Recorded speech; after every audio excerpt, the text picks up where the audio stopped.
of the Norwalk Municipal Employees Disability Committee.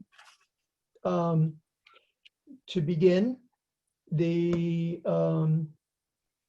going to call the meeting to order. First, the approval minutes of the last meeting, and that could be you, Joe, because you and I were the only two there. It was relatively small, Frank. I make a motion to approve the minutes from May 10th, October 14th.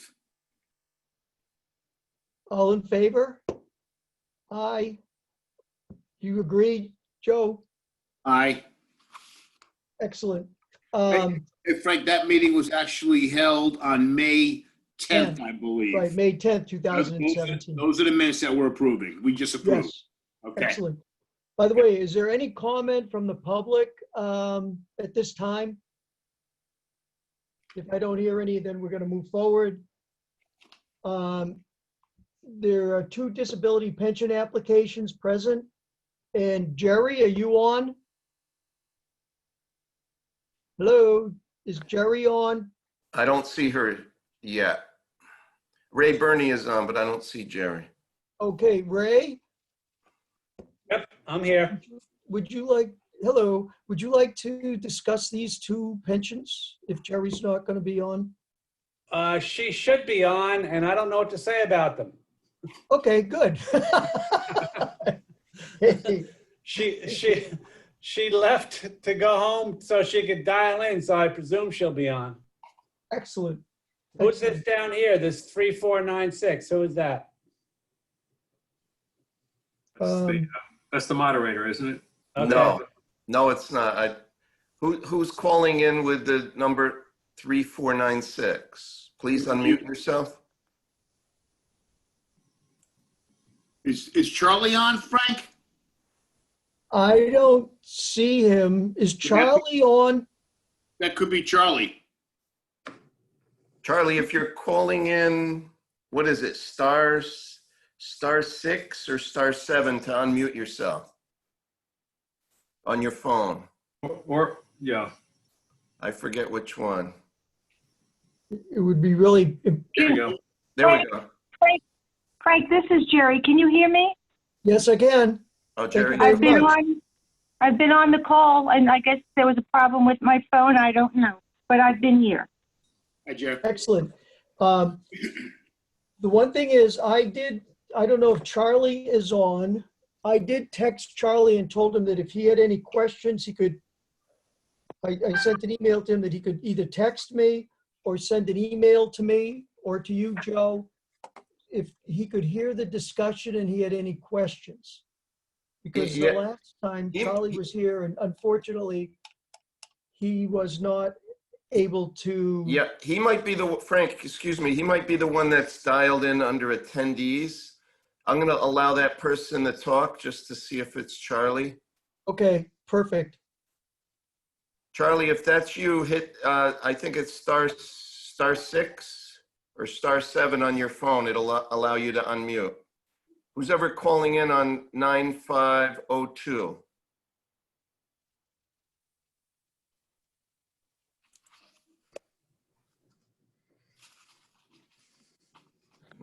There we go.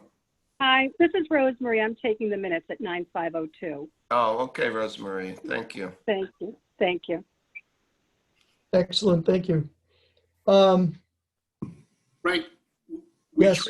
We traded emails back and forth with Charlie. Do you want to give a summary on where we are with the disability? I could do that, but I was thinking that we could first have Jerry present them and then have a discussion. I would be happy. Can you guys hear me? Yes. This is Charlie.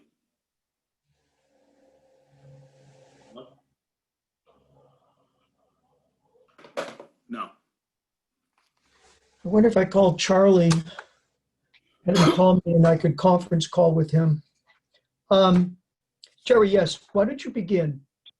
Okay. This is actually a resubmission of two disability pensions that were presented to the board at last month's meeting. There was a request for additional backup documentation, which I thought had been provided at last month's meeting, but that's neither here nor there. So we start with Dave Archer, who was approved Hello? for SSDI benefits. The effective date according to the SSDI award letter, which is not the typical letter that I see, but it is obviously a Social Security Administration letterhead, that they approved his disability effective February 20th of 2019. Now, since Mr. Archer did not actually retire until March of 2019, obviously his benefit was retroactive only to the month in which he originally retired. And of course, it was recalculated as such. Jerry, I think there was some confusion as to the pension application is marked early retirement, but it's disability.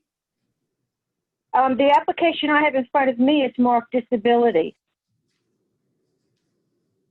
His original application was marked as an early retirement, but the one we submitted for the meeting under a disability pension was, the disability box was the one that was selected. Okay, so now the pension board has on, or the city has on file the form with disability checked, That is correct. and that's what we're going off of. That is correct. Okay, that was one of the issues. The other issue was the dates. So does the disability from the city start on the same date as the disability with Social Security? No, as I just mentioned before, the disability, his Social Security Disability Award was approved effective February of 2019. Okay. However, he did officially commence his benefit with the city until March of 2019. Consequently, his retroactive benefit can only go back to March of 2019, not February. Okay, that's a city.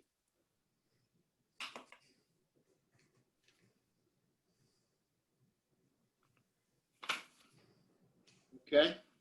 Frank, do you have any? Are there any other questions on Mr. Archer's disability? Yes. Hello? Jerry? Yes. What the concern that was mentioned on the application for Mr. Archer's pension, on the first page, the box disability is checked. However, if you scroll down to page 4 or page 5, then it says Norwalk Employees Pension Fund Retirement Declaration, type of retirement elected. Check 1, and it says early retirement. That's confusing because the box below that says disability retirement, and that box is not checked. So right now we have a conflict on this, and then one box in one part of the application is disability, and another part, rather than discussing it or categorizing it as a disability, it's checked as early retirement. That's what's confusing to us. Yes, I see what you're looking at, Frank. And actually what you're looking at on the declaration was his original application for pension benefits. We do not, at least as long as I've been with the city, and I have not had that many disability pensions to administer, but the ones that I've had, we have not asked the retiree to resubmit a declaration of retirement page. We just revised the request for approval of retirement benefit application where the type of benefit is modified accordingly, and the type of benefit or the form of benefit is revised accordingly, because just as an example, had his original form of benefit been something other than the standard form, under a disability benefit, he is precluded from electing any other type of benefit. The standard form is essentially the default form of benefit. So just to go back to my original comment, we do not require the retiree to complete or recomplete a new declaration form. Well, one of the things that we don't, by not checking the disability retirement, we can't later on, is it because, for example, in Mr. Schuler's case, the Social Security letter discusses how he may not be disabled for the rest of his life. And the disability retirement box, if it was checked, there would be a time when we would possibly go back and say, well, this person is no longer disabled. Mm-hmm. So wouldn't that be the correct box to check?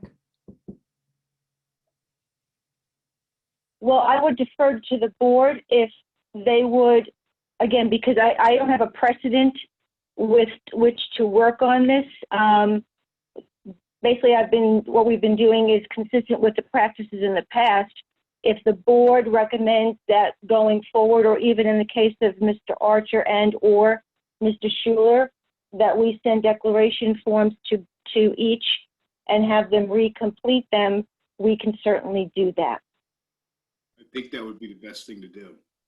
You know, if I may, you have to understand the sequence of these events. If you know this already, you can stop me.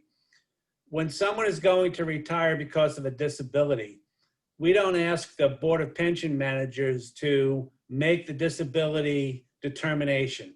The person applies for a regular pension, applies to the Social Security for disability status.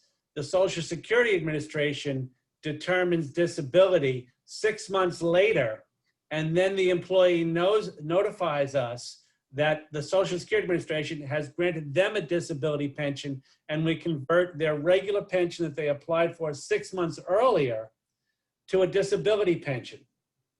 So that's why you have documents that are conflicting, because the original one is for a regular pension, alleviating the employee from establishing to your satisfaction that they have a disability. Instead, we defer to the Social Security Administration process, which takes months for them to process through, resulting in paperwork that has 2 different boxes checked off on it.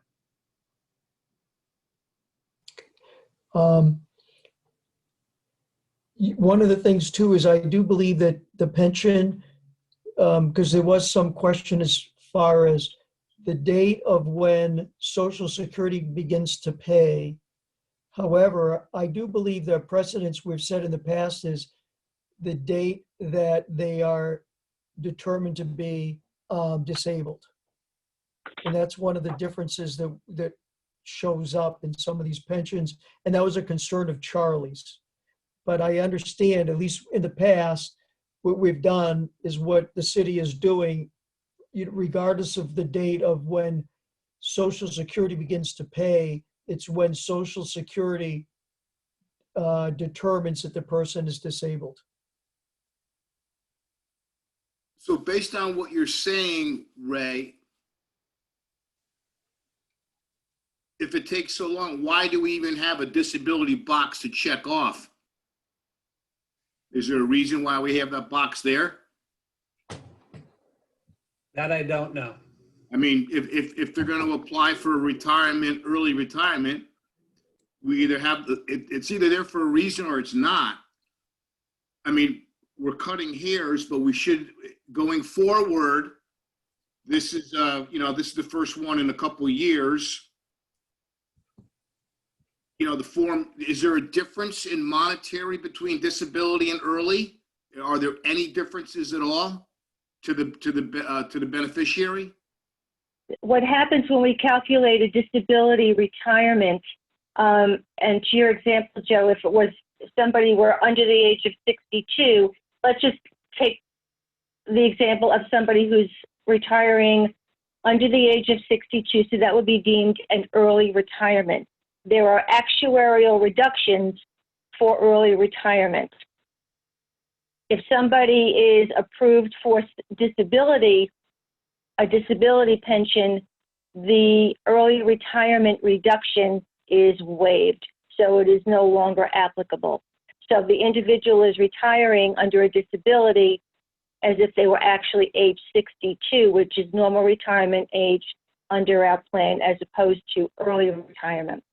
So in this case, for David Archer, there's a monetary difference because of disability versus early retirement, correct? That is correct. Then I think we should have the form updated to reflect that the declaration page is accurate going forward. That's my opinion. If there's a difference, then there should be reflected in that. That's my take on it. Otherwise, why have the box?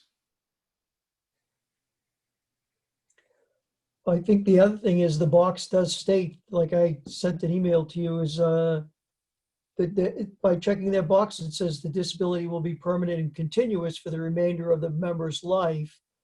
And the Social Security letter from Mr. Schuler discusses that he may not be permanently disabled for the rest of his life.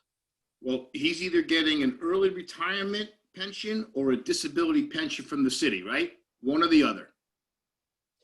I agree with that. And that's something that we need clarification. Yeah, Frank, it's Jim. I'm not on this committee, but just a comment here. If there's a sense that he may not be permanently disabled, is there a process to do follow-up and see if someone's disability status has continued? Is there any document that's received from the Social Security Administration on that? We don't get any, that would be in all likelihood, we would have to then contact Social Security. And what we've done is by using Social Security, we don't go ahead and have, this follows that a member may be required to submit to an examination by a physician or physicians selected by the pension board. That's one of the reasons why we've gone ahead and simply had Social Security declare that the person is disabled. No, I understand. I'm just wondering if We don't someone's have, not to my permanently, knowledge, one of the things is it's been over 3 years since we've had anybody retiring disabled. And then in 2017, there was one, and I believe there was maybe one in 2015. So it's really infrequent, and perhaps it's something we could do. But honestly, for one pension, we're averaging a disability pension one every 2 years, including these two. We aren't really being enforcing and making certain that their disability continues. Mhm. Okay.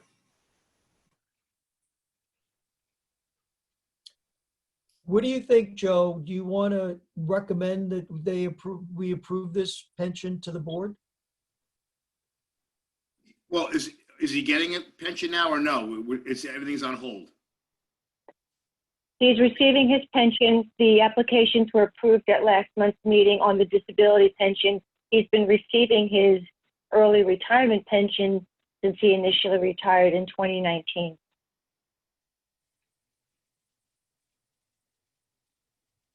Okay, I'm confused. So he is getting an early retirement benefit.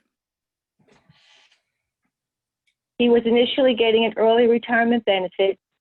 He applied for and was approved for disability under Social Security. We submitted his documentation at last month's meeting, which was approved. And so his benefit now was recalculated under a disability pension. Going forward from this point forward, and it gets retro. That's correct. Okay, can we ask him to update the form? Don't Of stop course. to approve everything, but update the form. That would We be a can do good that. idea. There was a question, by the way, that Charlie had in regards to the buyout package. That buyout package has nothing to do with Mr. Archer's pension. Is that correct? Ray? That's correct. Thank Okay. you. So I'd recommend to approve it with the anticipation of the form being updated to show disability going forward. I second that. All in favor? Aye. Aye. Pass. Okay, next one. Jerry, could you go to Mr. Schuler's? Yes, of course. All right, Mr. Schuler was approved for Social Security disability effective January of 2020.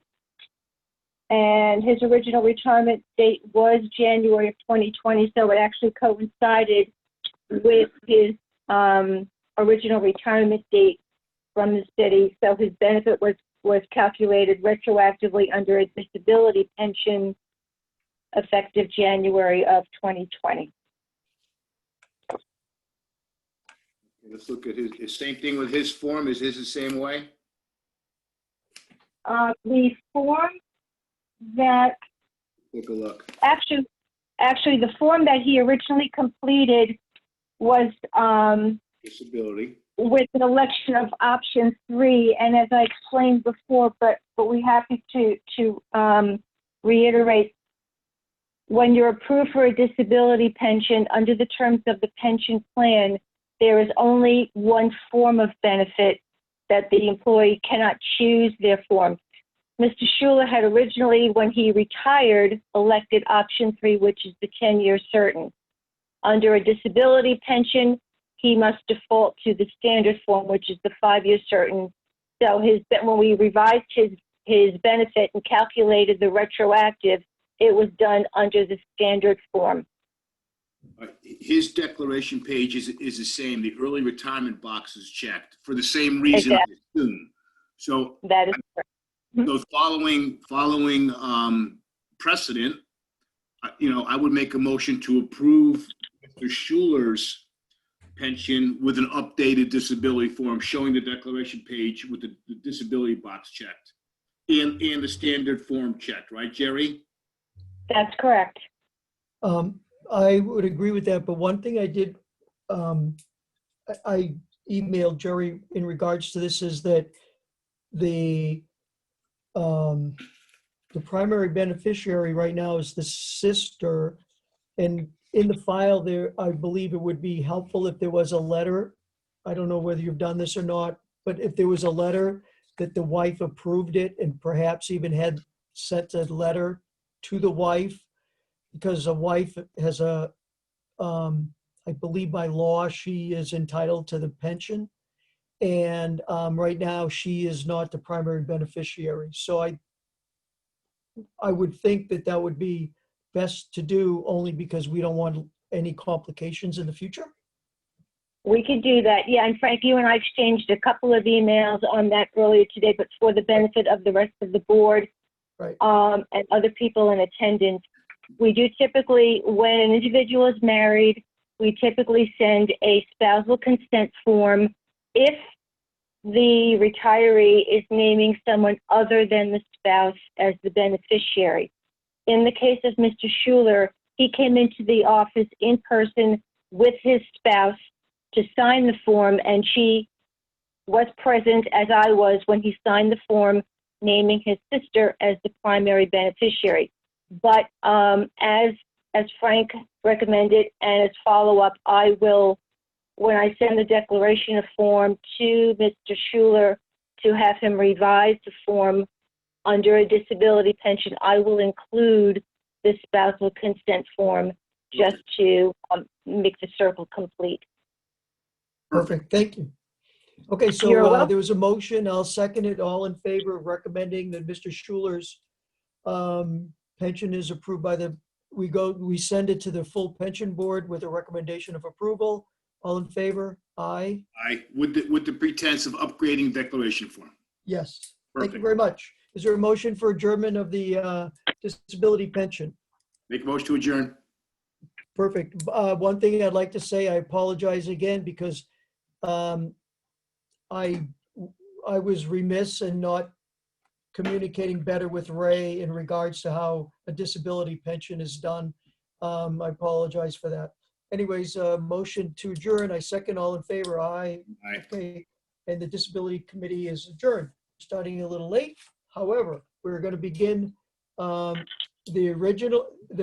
regular pension board meeting of the city of Norwalk. Are there any, I'm going to call the meeting to order and approval of the minutes from September 9th.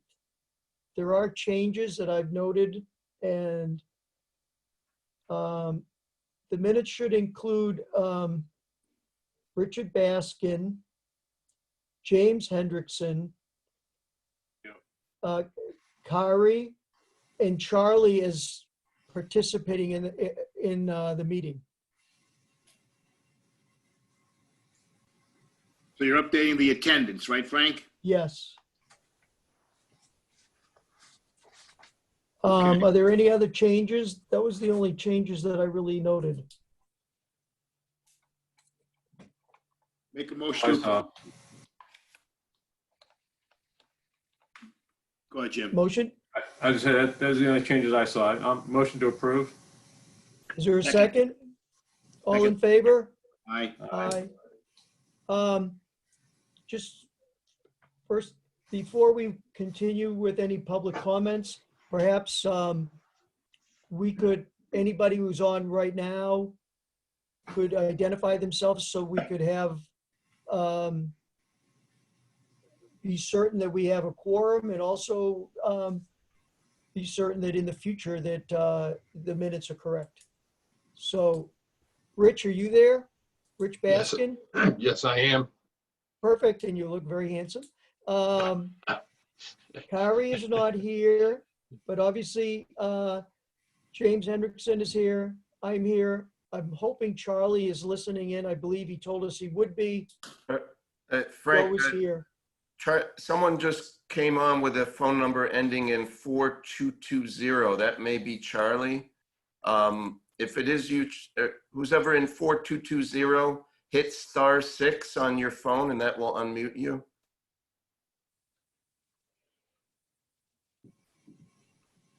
There we go, I think. Who are you?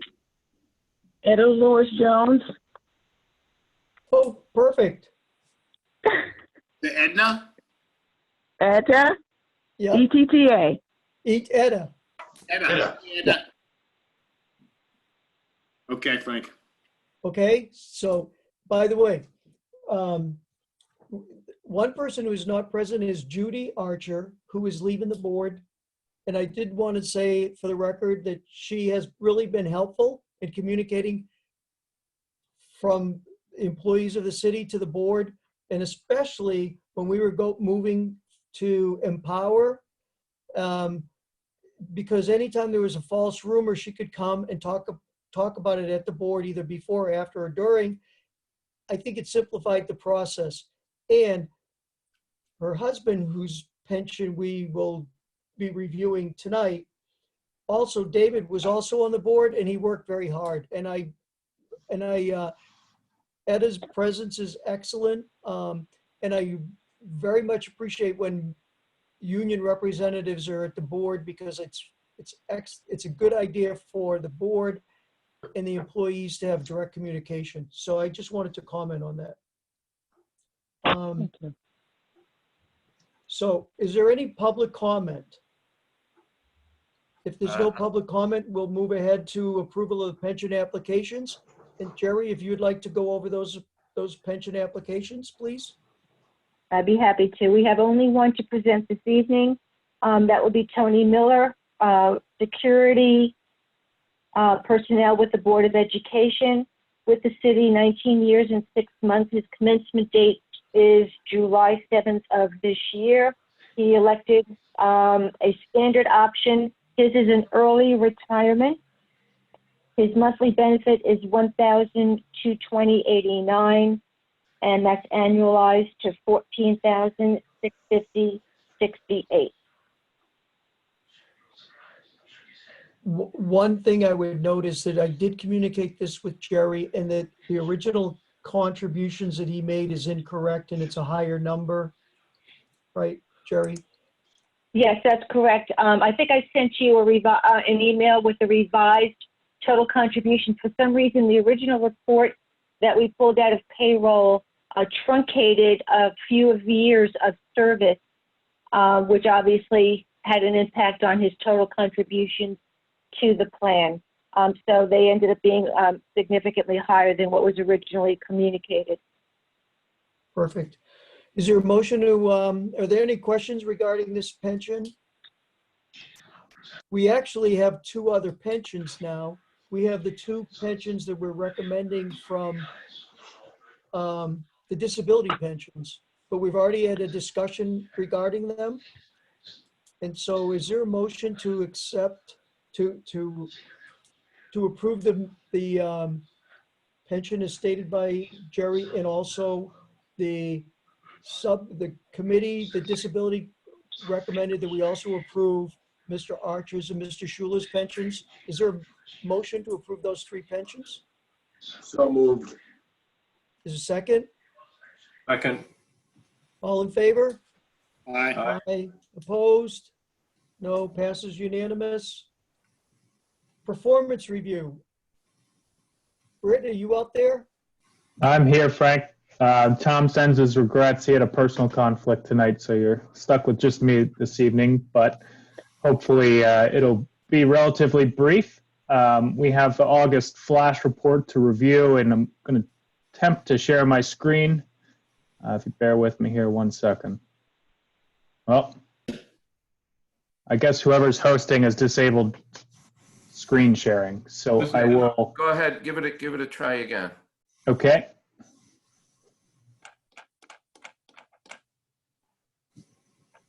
Same material you sent, right, Brett? Yep. Can everyone see the flash report up on my screen now? Yep. Yep. Okay, great. So this is through August 31st. You can see total assets about 467.8 million. It was a good month for investment returns. You can see 15.5 million in investment gains, and you can see positive net new investment, and that comes from the city's contribution of 7.9 million and change there in cash. I know we discussed this last month, and the plan was to leave that in cash to pay benefit payments through the end of the year. Can you zoom in a little bit? I can try. Hey, Britt, was that number by the city, is that under the total fund under net new investments? I see 4,871,000. Yeah, so one thing that you'll see, and I'll bring Chitsame here in a second, is this $3 million withdrawal from Prudential.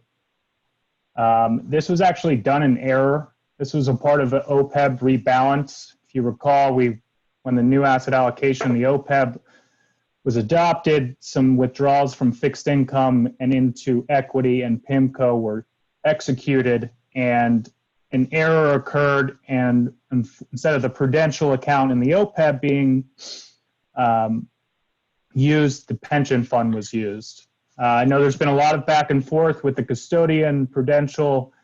We've worked with our custodian group to make sure that it's being corrected based on best practices, which we believe it is. And I'll defer to Chitsame to elaborate on the situation and where it stands today.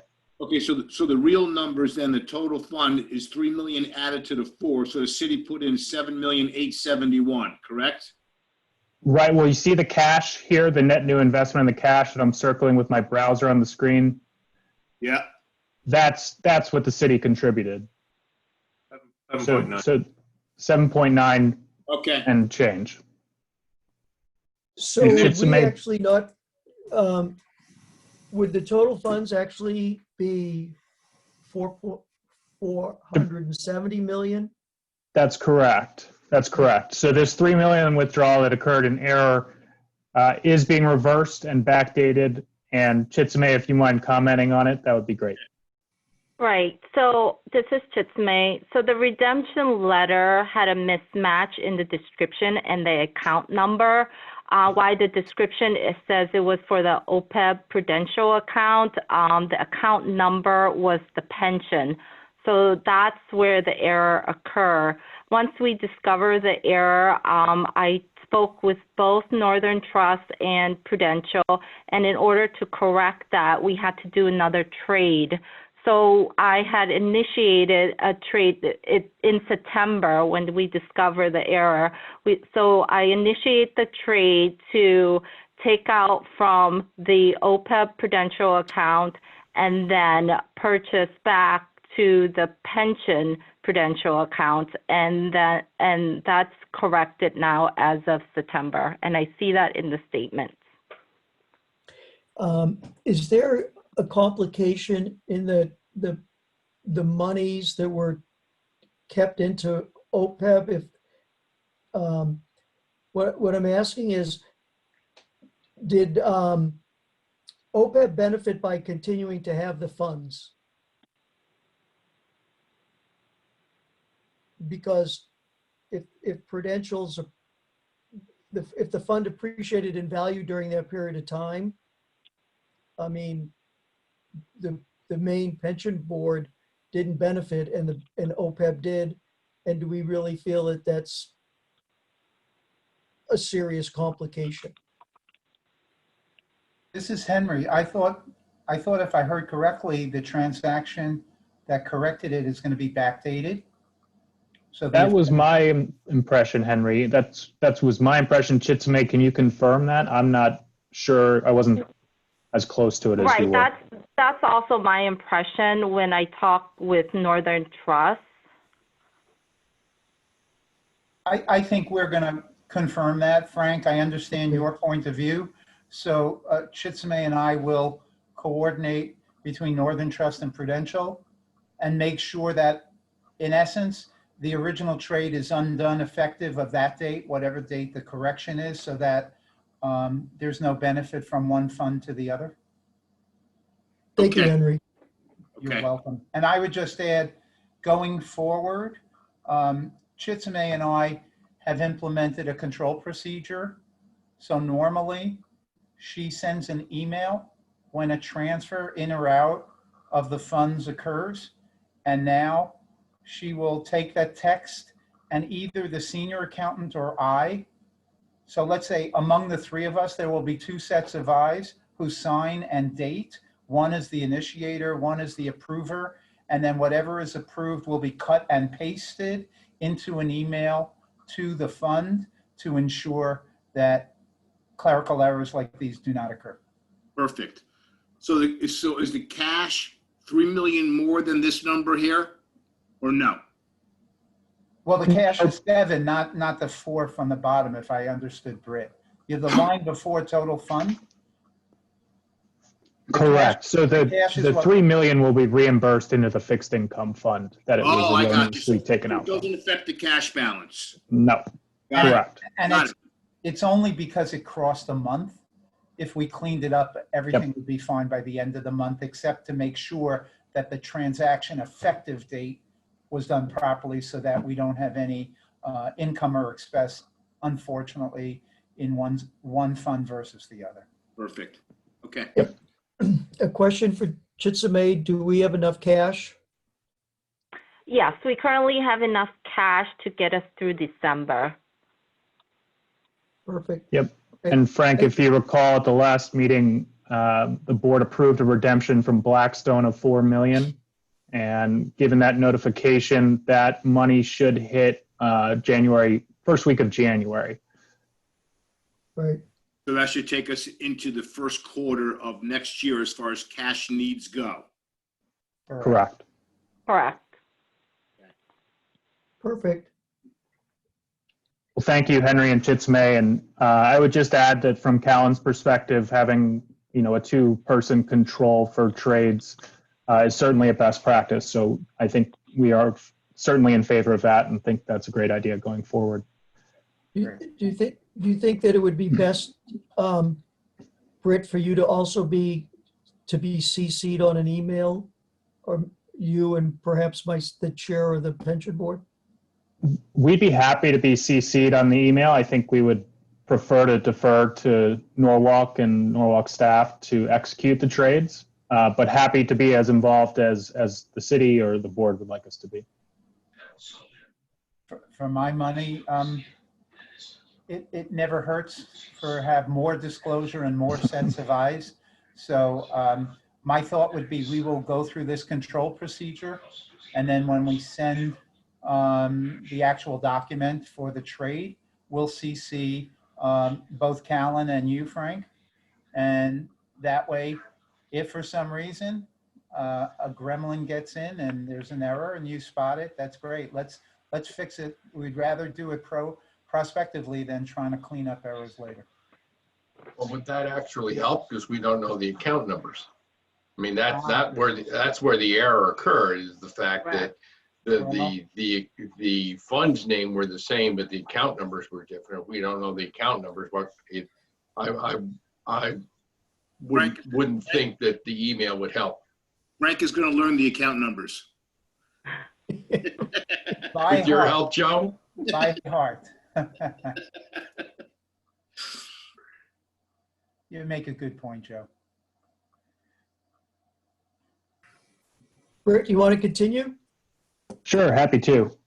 So just in terms of the weights of the asset classes versus target, you'll notice an overweight to U.S. equity, which if you retrospectively put the $3 million back in fixed income, the overweight's probably more like 29% at the end of August. And given market movements that were down a little bit in September and have popped back up in October, my guess is it's pretty close to that number currently, which is fine. It's still within the U.S. equity range.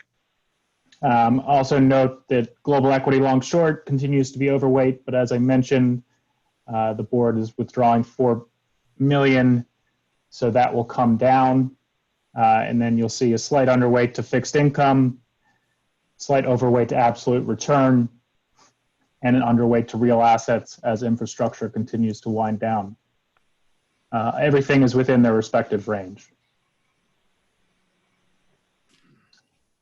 On the next two pages, I'm sorry, Frank, go ahead. Okay, go ahead. I'm sorry.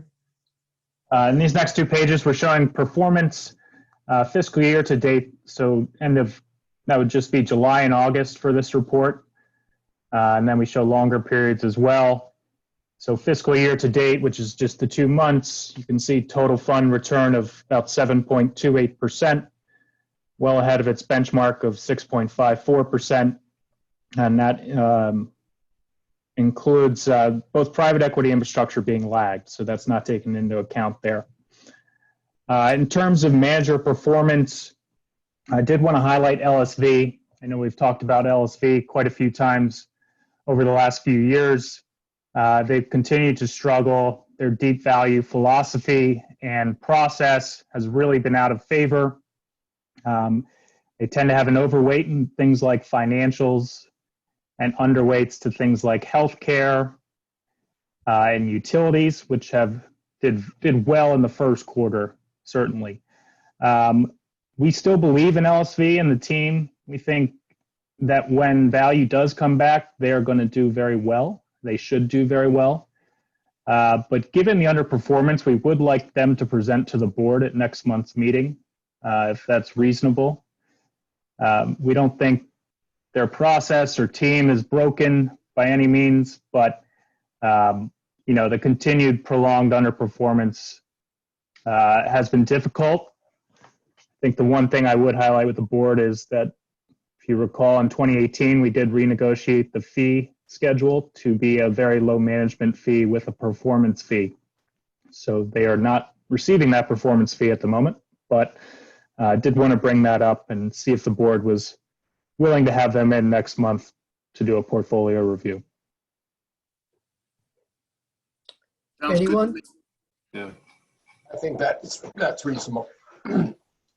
Great. We will be sure to invite them. In terms of the other manager performance, you can see Columbus Circle continues to do very well. I know we discussed some of the changes at the organizational level last month, and we'll continue to monitor them, but strong performance for Columbus Circle. Within international equity, you can see that Both Artisan and Silchester outperformed their benchmarks. Strong performance there through the first 2 months of this quarter. And Blackrock under emerging markets. Sorry, I'm hearing a lot of background noise. If everyone can mute. Thank you. So Blackrock, you recall, it's been in the portfolio about a year and a half. Risk-controlled emerging market strategy. Good to see them starting to outperform their benchmark. In terms of global equity long-short managers, both ABS and Blackstone continue to do well. You can see they're very different managers in terms of the funds and companies that they invest in, but over the trailing year, 8.4% for ABS, over 13% for Blackstone, and longer term returns continue to be positive, well ahead of their strategic index. Finally, I'll turn ahead to fixed income. You can see both your fixed income managers, Prudential and MetWest, outperformed the aggregate index, continue to do well. In particular, July and August were really more risk-on quarters for the markets. So MetWest, which has an allocation to the plus sectors within fixed income, so think of things like high yield, lower, more junk bonds, more structured credit, and that really outperformed for the first 2 months of the fiscal year. And then lastly, you can see UBS, absolute return manager. They really seek to provide a return in any market environment. You can see they've done really well, up 3.5% fiscal year to date and up over 7.2% for the trailing year. And finally, I just highlight PIMCO, had a strong first 2 months of the fiscal year. Their exposure to some of those third pillar assets, including emerging markets equity, contributed to their outperformance. So overall, very strong first 2 months to this new fiscal year for the pension fund. You can see trailing 1 year return over 10.6%, over 7% for the 5 and 7 years. Pause there. Happy to answer any questions. Any questions? Yeah, Brett, it's Jim, what's the longer term schedule for managers coming in? Do you have a plan for the next several meetings, or are there other topics? Sure. So I think the plan for November is to have LSV. I think they are really, of all the managers in the portfolio, they're the ones that have prolonged underperformance. Although it might be explainable, we still think they're a priority for the pension board to hear from. Based on the last meeting and discussions with Jerry and Ray about bringing Empower into the next DC meeting, which is in December. So not the pension board, but in December, we plan to have Empower present a review of the changes there. And we don't know that there's an appetite to have an additional manager present if they are in December. We can certainly look at it. And then from there, we look at into January, and I don't think we have gotten there in terms of who's a priority, but happy to review the list, and I can kind of send you, we keep track of who's in front of the board each month. So happy to send a suggestion or come back at the next meeting with a more fine-tuned game plan. Yeah, next meeting's fine. That's good. Thank you. Great. Britt, we, in emails before, I mean, you would, I believe Callan you're not to have any, go to attend any in-person meetings until after December. Has that been extended, or could you tell us when that's a possibility? Sure. So Callan still has a travel ban. All our offices are closed. We're not allowed to attend any in-person meetings. There is no discussion of a date at this point. So I would personally say that barring a large change in this environment, we will not be attending meetings until sometime in 2021. Thank you. Right, quick housekeeping question. Is the city's contribution 7.9? Is that it for this year? Yes, as far as I know, Henry or Chitsame, not sure if you wanted to elaborate. I thought we contributed the entire budgeted amount, and we try to do that early in the year so that we get full year earnings. Chitsame, could you confirm?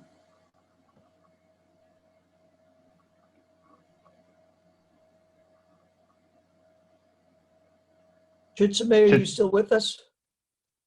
Might be on I'm mute. sorry, I was on mute. We did contribute the entire amount, but we had to use that to pay the benefit payments in July and August. Okay, so we're done with new money coming in. Correct, for the fiscal year 2021. Okay. Was money contributed to OPEB also? Or does that come later? No. Yeah, that'll be in the OPEB meeting. I believe the OPEB contribution came in June? In the summer. To the Northern Trust, not yet, because we were going to wait for the audit. Once the audit's complete, we have the net cash balance in we have an OPEB fund. But so once we have that number, that's the amount that we'll send over to Northern Trust OPEB. Yeah, I account. think I'd like to change this going forward. My approach would be when we set up a budgeted amount and we approve it in our budget, then I want those monies in your good hands where you manage them and get us the best return and get them to you in July, August latest. I want you to get that benefit. We also are going to change the withdrawal. So on pension, Chitsame runs retirement checks the 15th of every month, and then we withdraw that amount from the pension fund. I'd like to do the same thing on OPEB, where when we have OPEB payments monthly for benefits, that we withdraw them throughout the year. And then at the end of every budget year, we're making contributions in the budget based on the actuary's annual required contributions. And then at the end of the year, if we have surpluses, I would be the advocate, especially recently where we have a surplus at the city level in excess of our fund balance guidelines, where we're supposed to be at 7.5% to 15%, we're running at about 20%. And while as a CFO, I will never say that we have too much fund balance. As the mayor likes to say, that's a rainy day fund, and outside this year in COVID, it's been a real storm out there, and we've been able to weather that storm. We do get pressures of why we have such a large fund balance. And I believe one of the best places to put that is to increase the assets or reduce the liabilities of these long-term liabilities. We're not at 100% funded. We're much better than many other cities, but we measure ourselves against excellence. And if we're running surpluses, I would advocate to use a portion of that to make, call it voluntary extra contributions to the pension fund and the OPEB fund at the end of the year when we have the money. My problem is once I put it in, it can't come out. It's like the Roach Motel. So if I keep it in fund balance, I keep flexibility. But at a certain point, that's where I'd like to put the money to accelerate the full funding of those two liabilities. Good idea. Sounds good, Henry, I'm sorry. Thank you. Henry, one of the things you just mentioned was the idea of withdrawals from OPEB. Yes. There's never been a withdrawal to my understanding. Are we going to be beginning to do that? Well, here's what's going on. By default, we've been putting in money and not withdrawing any. So we've been funding that liability, and the percentages are getting up there. So I believe the pension plan, we have 4 different pension plans, and we're in the range of, I don't know, high 70s to mid 80s right now. And I think the OPEB, and I think one statistic I saw was that in Connecticut, the 169 cities, only half even have a dedicated OPEB fund. So the fact that we were 50% funded is comparatively good, But because we haven't been making withdrawals, I think we're now in the 60s. So it's a smaller liability. But my feeling is you people have wider discretion for investments. We are very constrained with what we could do at the city level. Better to give you money to get the better returns and keep those liabilities funded as best we can if we don't need the money. Having said that, at this point, since we are already in the 60% range, I would fund the annually required amount, withdraw the actual payments. Chitsame estimated it's 1 to 1.1 million a month. So if we have liquid assets in the $5 million range, so maybe we put in 7, when it gets down to 4, we replenish from a liquidity point of view, just like we do on the pension, but with larger numbers. And then at the end of the year, I haven't done this before, but I would have to discuss and negotiate with the mayor, the council, and the BET. But I would recommend, if we have surpluses, to use it to fund on a larger scale at that point. When they first, I've been on the pension board, and when they first began the OPEB, and they did say that we probably wouldn't be taking money out till, for example, 2020. The one thing about, for us, if there are going to be withdrawals coming from OPEB, we just want to make sure we are very liquid as we stand now, but just to be certain that our portfolio is such that if you want to begin withdrawal, that there's not a problem for the OPEB board to do that. I mean, this is a new approach. We don't have to implement it immediately. We could wait till the spring or even July for next fiscal year if you wish. I don't think the dollar amounts are that big and we can handle it with the city's cash reserves. But I think it just seems to be more appropriate, more organized and disciplined. And then on a regular basis at the end of the year, we can figure out how much more we can put in there. But from an investment point of view, we'll have a better handle on how much liquidity we need. We can track it better and then estimate to make sure you have the liquidity for 3 to 6 months at any time. Thank you. And Frank, I would just add, I know there's a new actuary for both the OPEB and the pension, but once they have finished their initial actuarial valuation, it would be good to have them present to talk about when there's going to be withdrawals from the OPEB or when benefits are going to be paid, et cetera. And I think that would be good for everyone to hear. I agree. One of the things that if we do set up a situation where we have not had people coming and presenting, but we should include at some point the new actuaries to come in and meet with the board in maybe the beginning of next year. Yeah. They are the actuaries for the state of Connecticut. They're based outside Atlanta, so they're in Connecticut on a regular basis. And I think with some advance notice, we can find out what would work both for the pension board and themselves so that we can have that discussion. Sounds good. Frank, if I may, I will give the pension board a more complete briefing on the impact of the retirement incentive program. But since we're talking about money in and money out, we are going to have to account for the money out for the 44 retirees that are going to start receiving pensions on November 15th. So I will give you a full briefing on that at our next board meeting, but our actuaries estimate that those 44 retirees will increase our annual pension payouts by about 2.2 million. So we have to factor all of that into the pot of money Henry thinks may be extra at the end of the year. Or I'll go another way, that we may have another 200,000 cash outflow every 15th of the month when we cut checks. Right. So Chitsame just check to make sure that we have enough cash through the end of this year because we have a bump up of about $500,000. Right.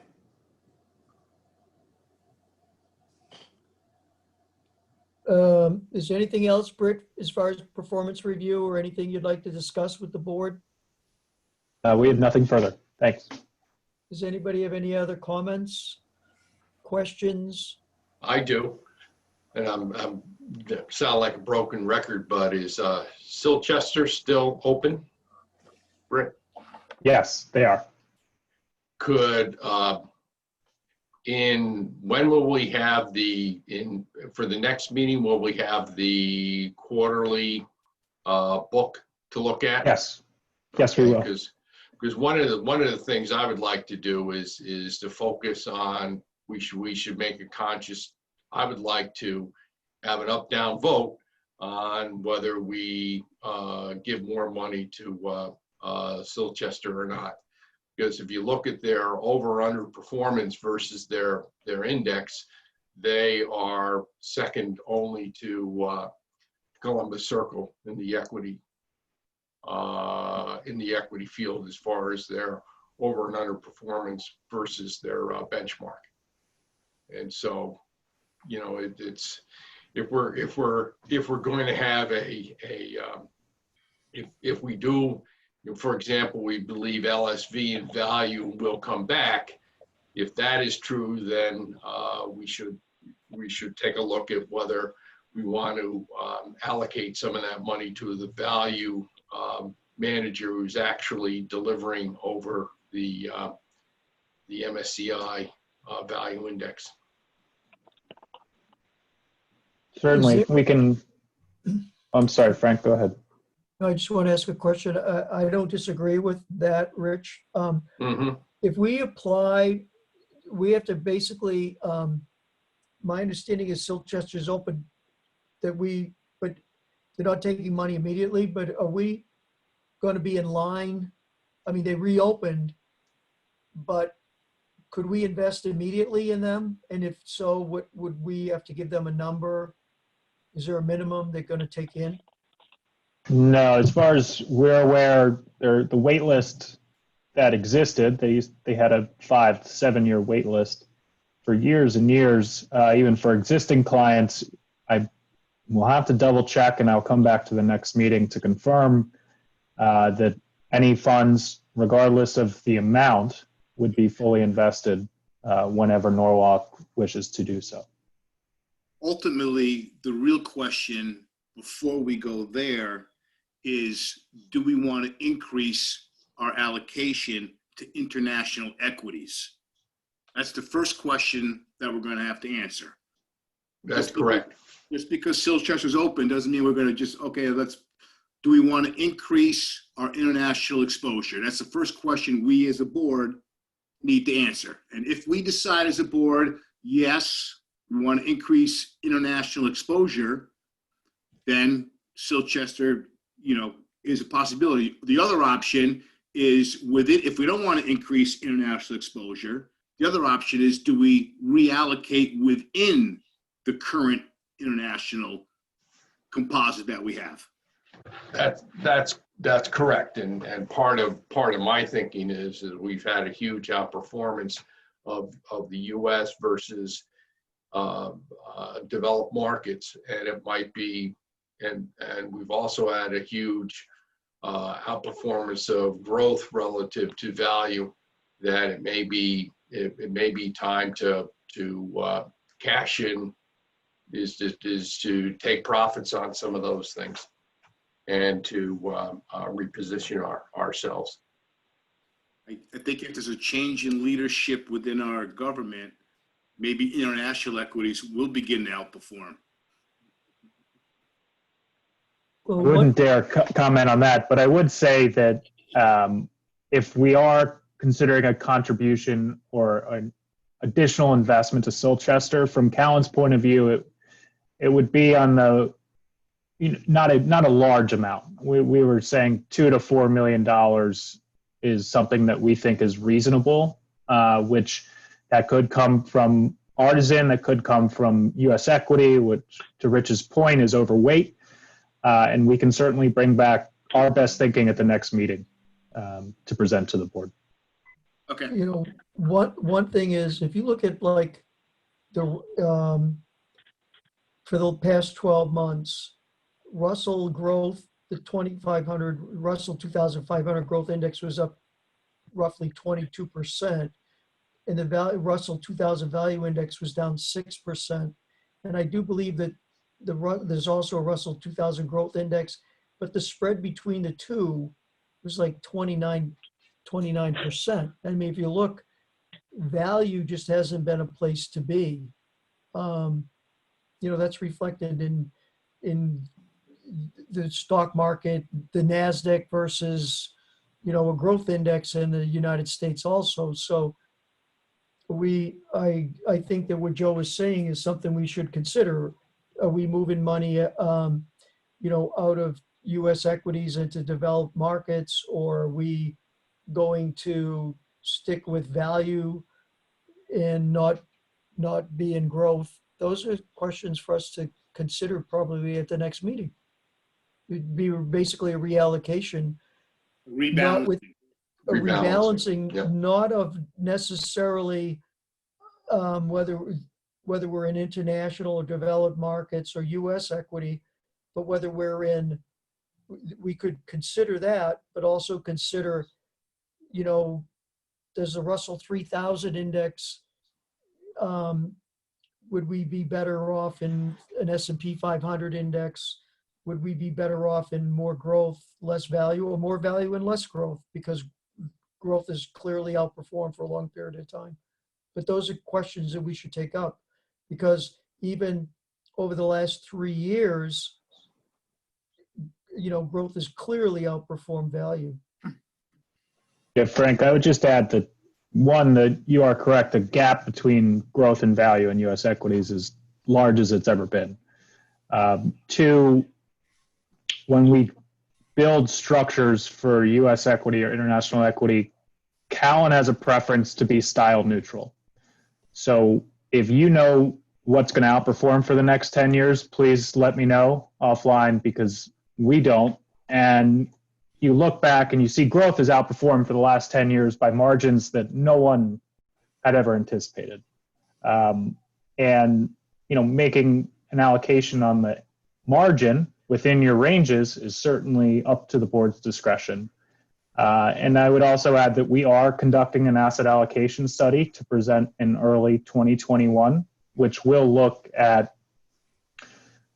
is a target allocation to U.S. equity at 27% versus 22% in international. Is that reasonable? Is that what the board believes going forward? And all of those discussions will be had, when we present that study. So I just wanted to bring that up as well. I just want you to know, if I knew what was going to happen over the next 10 years, I wouldn't be talking to you from my home in row 8, and I'd be talking to you from my 400-foot yacht in Monte Carlo. Amen. You get a rowboat out in Wilson Cove, Frank. So you've been checking my performance. Any other discussion? If not, is there a motion for adjournment? So moved. So moved. Second. Excuse me. Hello? Yeah. Hello.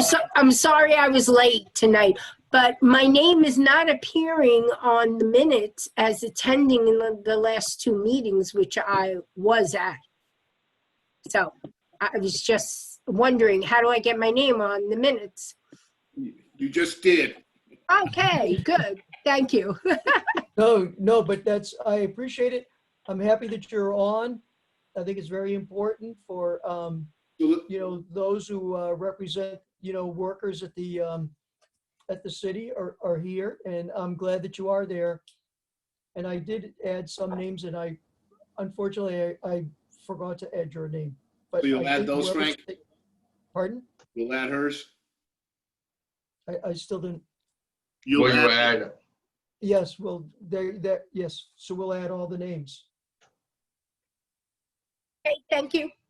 Okay, thank you. Any other business comments? Motion was up for adjournment. Was it seconded?